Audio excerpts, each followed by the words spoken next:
কিছুমান SSC recruitment হওক বা ইণ্ডিয়ান আৰ্মি ৰেলী হওক, অগ্নিবীৰ হওক, লগতে অসম পুলিচ হওক বা যিটো ফৰেষ্টৰ হওক, আসাম কমাণ্ডো হওক, তো সেইবিলাক CRPFৰ যিবিলাক টেটমেণ্ট শান্তি খুচু আহি থাকে। তো মানে এইটো যিবিলাকত মানে যিবিলাক পদ অহা কথা শুনো, তো সেইবিলাক মানে লগে লগে এপ্লাই কৰি মানে সেইবিলাকৰ লগত লাগি আছিলোঁ। তো তেনেকৈ আৰু বৰ্তমান বহুতখিনি মানে ইণ্টাৰভিউ দিলোঁ, তো চাকৰি পোৱা নাই আজিলৈকে। মোৰ লগৰবিলাকে প্ৰথমে চাকৰি পাইছে। তো গাঁৱতো আছে লগৰবিলাক, তো সিহঁতে কষ্ট কৰিছে, মোতকৈ বহুত কষ্ট কৰিছে, চাকৰিটো পাইছে, একেবাৰে পাইছে, কিছুমানে দুবাৰ পাইছে, কিছুমানে হয়তো মোৰ লগৰো এতিয়া বৰ্তমান লাগি আছে। চাকৰি এটা বৰ্তমান মোৰ দৰে হোৱা নাইগৈ। তো এতিয়া কথা হ'ল, আজি জীৱনত চাকৰি এটা মেইন, নহ'লে 10জনৰ পৰা 10টা কথা শুনিব লাগে। যদি তুমি দুখীয়া ঘৰৰ পৰা অহা, বিশেষকৈ মোৰ পৰিচয়টো কৈছোঁ, মই বহুত দুখীয়া ঘৰৰ পৰা, আৰু লগতে মোৰ মা দেউতাই কাম কৰি খুৱাইছে। তো ময়ো কেতিয়াবা কামে বনে যাওঁ, মই ভিডিঅ' দি থাকোঁ, চেনেলবিলাক চলাই আছোঁ। তো সেইবিলাকৰ লগত কিছুমানে মানে বহুত বেয়া মানে কিছুমান বেয়াকৈ কৈছে, মই শুনিছোঁ। তো মনটো বহুত বেয়া লাগিছে। তো মই আজি ভিডিঅ'টো মই নৰ্মেলকৈ মানে এইকাৰণে বনালোঁ, যাতে মানে মোৰ মনৰ কথাখিনি কেনেকৈ কওঁ বুজাব পৰা নাই।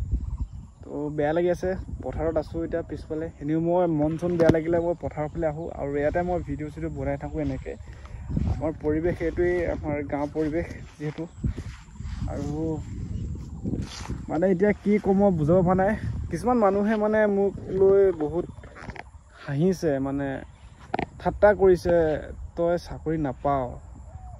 কিছুমানে মানে এনেকৈও কয় যে তই কিমানবাৰ মানে ইণ্টাৰভিউ দিলি, আজিলৈকে চাকৰি এটা পোৱা নাই, আকৌ চাকৰিটো হওঁ হয়তো নহয়গৈ। গাঁৱত মানে চবেই বিল্লা কৰি দিয়ে, এই ইয়াৰ চাকৰি হ'লেও এনেকৈ। কিন্তু চাকৰি কেতিয়া হয়, যেতিয়া মই দৌৰিব যাওঁ বা দৌৰাত পাছ কৰোঁ, বা ফিজিকেলৰ কাৰণে হয়তো কিছুমানে গমেই পায়। মই আমাৰ গাঁৱৰ কথা কৈছোঁ, গাঁৱত ৰাতিপুৱা শুই উঠি ৰানিং কৰিব যাওঁ, গাঁৱৰ ফালে অকলে ৰানিং কৰোঁ। বা আমাৰ বিশেষকৈ আমাৰ গাঁৱত মানে এনেকুৱা ল'ৰাসকলে কিছুমানে প্ৰেক্টিছ কৰিব আহে, ফিল্ডত আহে, মই ৰাস্তাৰ ফালে যাওঁ, ৰানিং কৰোঁ। কেতিয়াবা আমাৰ অঞ্চলৰ যিবিলাক ফিল্ড আছে তাতো যাওঁ দৌৰিব, লং জাম্প মাৰিব লাগে। তো সেইবিলাকে আৰু এনেকৈ লগ ভাগ কেতিয়াবা মানে মিল খাই পেলাই দৌৰিব যাওঁ ক'ৰবাত ফিল্ডত আমাৰ অঞ্চলৰ।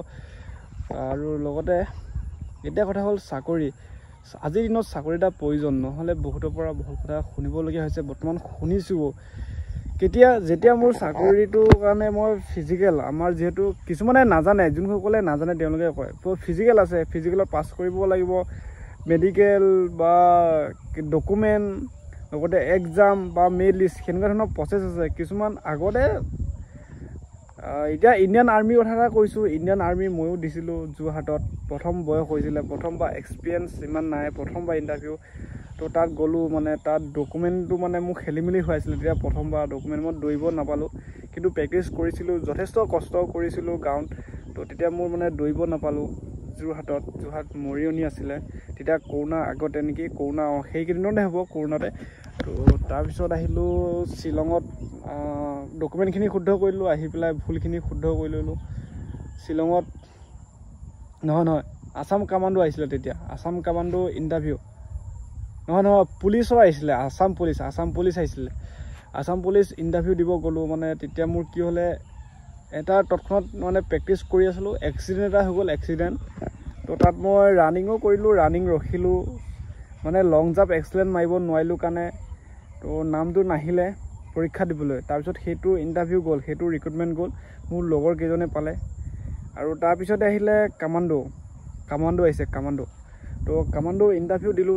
তেতিয়ালৈ মানে কণ্টিনিউ প্ৰেক্টিছ কৰি আছোঁ ফিজিকেলৰ কাৰণে, ভালকৈ ফিজিকেল দিম লাগি আছোঁ, যিহেতু কিবা এটা ডিফেন্সৰ কাৰণে মানে ভাল পোৱা কামটোৰ কাৰণে কষ্ট কৰি আছোঁ। কিমানখিনি হৈছে নাজানো, কষ্ট কৰি আছোঁ। তো ফিজিকেল কামাণ্ডো ইণ্টাৰভিউ দিব গ'লোঁ, ফিজিকেলত পাছ কৰিলোঁ, পাছ কৰি পেলাই ভাইভা দিব গ'লোঁ। আমাৰ যিহেতু আসাম কামাণ্ডো ভাইভা আছিলে, তো ভাইভা দিব গ'লোঁ। তো ভাইভা দি আহি যিটো আমাৰ মেৰিট লিষ্ট মাৰে, তো তাৰ কেইদিনমানৰ পিছতে মেৰিট লিষ্ট মাৰিলে, নাম নাহিলে। মোৰ লগৰজনে নাম আহিলে, মানে আমাৰ গাঁও 3জনৰ নাম আহিছে, এজন আমাৰ গাঁৱৰে তো SI পাইছে কামাণ্ডো SI, লগতে মোৰ লগৰ এজন পাইছে কনষ্টেবল, কামাণ্ডো কনষ্টেবল, আৰু এজন পাইছে কামাণ্ডো কনষ্টেবল। তো তিনিজনে আহিলে, মই আছিলোঁ, আমাৰ আৰু মোৰ লগৰ এজন দাদা আছিলে। আমি গাঁৱত টোটেল 5টা আছিলোঁ, মানে ফাইনেল চিলেকশ্যন। কিন্তু ইণ্টাৰভিউ দিয়াত চবেই দিছিলে আমাৰ গাঁৱৰ ল'ৰা ছোৱালী, কিন্তু আমাৰ সেই মানে 5জনৰ মানে ধৰি লওক ভাইভা দিয়ে এনেকুৱা ক্ষেত্ৰত আছিলোঁ। আৰু ফাইনেলত মানে ফাইনেল মেৰিট লিষ্টত তো 3জনৰ নাম আহিলে। আৰু লাষ্ট বয়স হৈছে ইণ্ডিয়ান আৰ্মি, যিহেতু কৰোণাৰ কাৰণে কিবা এটা খেলি মেলি হৈ গ'ল। তাৰপিছত আহিলে অগ্নিবীৰ স্কিমটো প্ৰথম আহিছিলে, অগ্নিবীৰ শ্বিলঙত মানে দৌৰিব গ'লোঁ। তো তাত ৰানিং পাছ কৰিলোঁ। আৰু যিহেতু তাত মই চাইছোঁ মানে যিহেতু তাত ৰানিং কৰোঁতে মোৰ মৰিগাঁও হ'ব, মৰিগাঁও ল'ৰা এজন মোৰ চকুৰ আগতে মানে ঢুকাইছে। তো ৰানিং তাত অক্সিজেন মেইনকৈ নাপায়, আৰু এনেকৈ হৈছে কেছটো। আৰু দৌৰি গৈ আছে, তৎক্ষণতে মানে আঁঠুকাৰি পৰি দিছে। ভাবিছোঁ চাগে ভাগৰ লাগিছে, মানে লাষ্ট পাক আছিলে, নোৱাৰিলেগৈ। তো এনেকৈ থাকে ন, আৰ্মি এনেকুৱা ৰছী এপাত থাকে, জাল এপাত লৈ থাকে। তো লাষ্ট পাকত ধৰি লওক যোনে যোনে পাছ কৰে, তো তেওঁলোকক মানে ল'ৰা 200-150 মানে একেবাৰে দৌৰিব দিব। 4 পাক আছিলে, এনেকৈ আছিলে প্ৰচেছবিলাক। তো তেতিয়াই মানে সেইবিলাক ঘটনা দেখিছোঁ, বেয়া লাগিছে। আৰু তাতে মই ৰানিং পাছ কৰিলোঁ, মেডিকেল পাছ কৰিলোঁ, ডকুমেণ্ট চেক কৰিলে, ডকুমেণ্ট চব ক্লিয়াৰ। 18 দিন সময় দিছে, মানে 18 দিনত পৰীক্ষা দিব গৈছোঁ। আকৌ শ্বিলঙত পৰীক্ষা দি আহিলোঁ। তাৰ 1 মাহৰ পিছত কাৰ চাকৰি হৈছে। তো তাতে মোৰ লগৰ এজনৰ চাকৰি হ'লে, আমাৰ গাঁৱৰে লগৰ এজন, আমি একেলগে পঢ়া সৰুৰ পৰাই। তো তাৰো চাকৰি হ'ল, মানে মোৰ চাকৰি নহ'ল। তো তাৰ NCC আছিলে, তো সেইকাৰণে হৈ গ'ল। মোৰ এক্সট্ৰা চাৰ্টিফিকেট একো নাই। তো থাকাতে পালোঁ সৈতে এক্সট্ৰা। তো সেনেকৈ চাকৰিটো হৈ গ'ল। তাৰপিছত আকৌ আহিলে ফৰেষ্টৰ এবাৰ গমেই পাইছে কোনে কোনে ফৰেষ্টৰ পাইছে। ফৰেষ্টৰ আহিলে, ফৰেষ্টৰ দিলোঁ, ক'লোঁ, ইণ্টাৰভিউ দিলোঁ। ৰানিঙত বহুত ভাল টাইম সোমালোঁ, লং জাম্প এক্সিলেণ্ট মাৰিব নোৱাৰিলোঁ।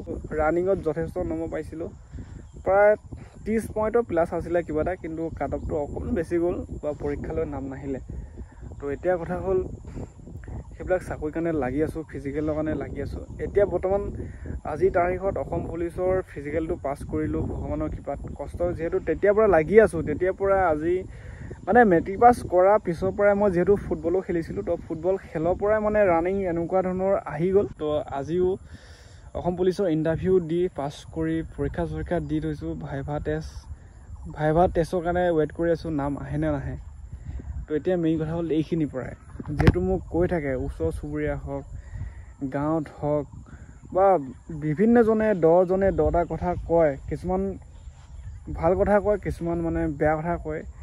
তো যিবিলাক বেয়া কথা কৈছে সেইবিলাক মানে শুনি বহুত বেয়া লাগিছে, মনতে মানে বহুত বেয়া লাগিছে। কি ক'ম বুজাব নোৱাৰোঁ।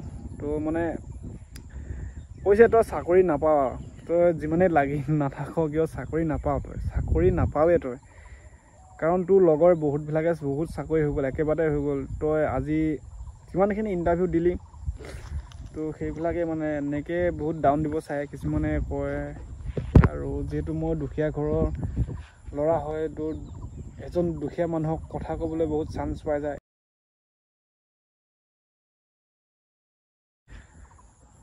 কি ক'ম আৰু, মনটো বেয়া লাগিছে, মানে ক'ব নোৱাৰোঁ মানে কি কথা কৈছে ঘৰখনক লৈ, মোক লৈ। লাগি আছোঁ, ছাকচেছ হোৱা নাই, ছাকচেছ হৈ দেখাব চেষ্টা কৰি আছোঁ। পালে পাম, নাপালে নাই চাকৰি। কিনো আৰু, মই যদি যোগ্য এনেও চাকৰি পাম, যদি যোগ্য নহয় মোক কোনেনো চাকৰি দিব ন, সেইটোৱে কথা। যদি আজিকালি সকলো কামতে যোগ্য হ'লে নিজে ছাকচেছ হৈ যাব, যদি যোগ্য নহয় ছাকচেছ কেনেকৈ হ'ব। মই ভাবোঁ, সেইটো কাৰণে ভাবোঁ যাকে মোৰ কষ্টত কমি আছে, তো কষ্ট কৰিব লাগিব।